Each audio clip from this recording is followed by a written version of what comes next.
Hey guys, and welcome to another tutorial. So this tutorial is going to be on what's known as the Zarro Shuffle in the Magic world. Okay, so before I get into it, I'm just going to show it to you. So I'm not going to tell you what it is, so you sort of get an idea of what it's about. Okay. So by the way, I'm using the navy blue Monarch, so they look. Bottom case looks incredible, and so do the cards. So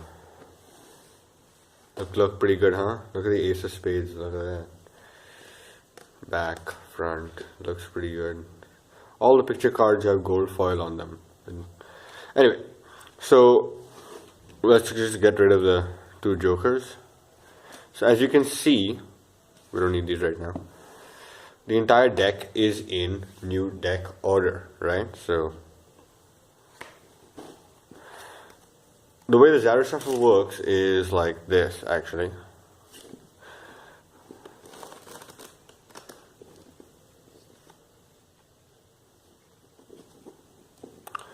Okay, and then now you see that if we spread it out again, it's still a new deck order. So the Zarro Shuffle is basically one of the best fall shuffles there is. Okay, so we have hearts, clubs, diamonds, spades, and in the beginning also we had hearts, clubs, diamonds, and spades.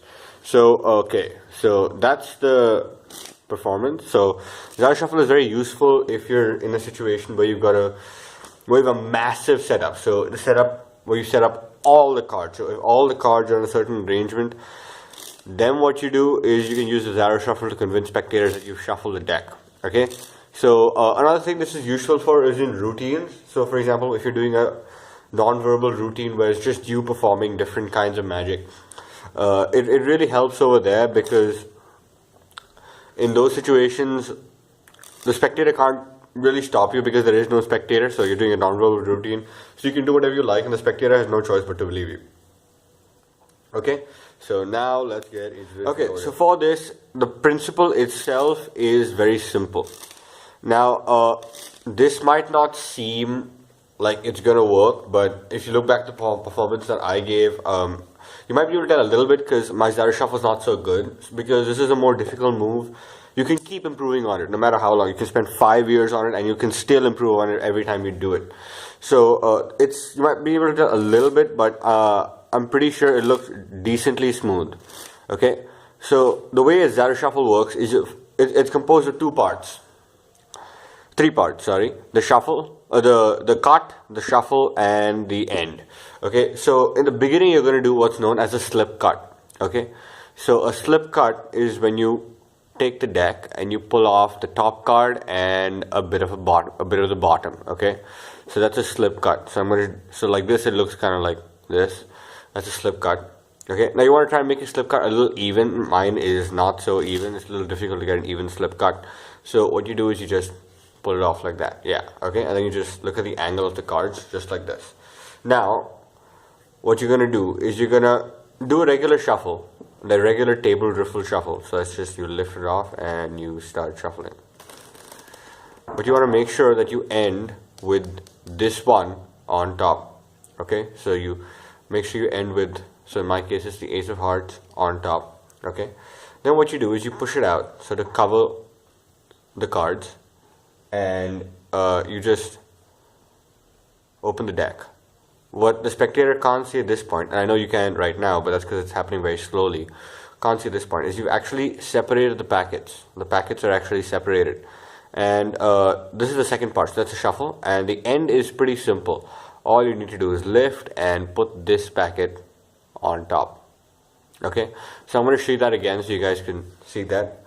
So you start by doing a slip cut. So you pull off the top card and you do the slip cut. Okay, then you just do a regular shuffle, making sure that you end with this card. Okay, now that that's done, you push it over and you separate the two piles, just like that. Okay, and then finally you put it on top like this. Okay, that's the entire thing, and it's really simple, and if you do it fast enough, it's pretty convincing. Now I understand that it might not be completely convincing from a side view, but on a general basis people can't really tell. So the thing is, remembering, the reason that you can improve on the Zarro Shuffle so often is because when you do it like this, okay, and you do the whole thing, so you do the slip cut, and you do the shuffle, and like that.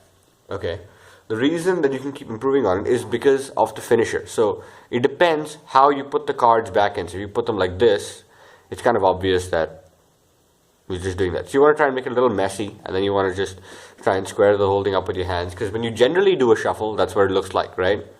So it's just, it's pretty simple. Slip cut, once again, regular shuffle, making sure you end with your card over there, and cover it up, do that, put the packet on top, make a sort of mess of it, and then you're done.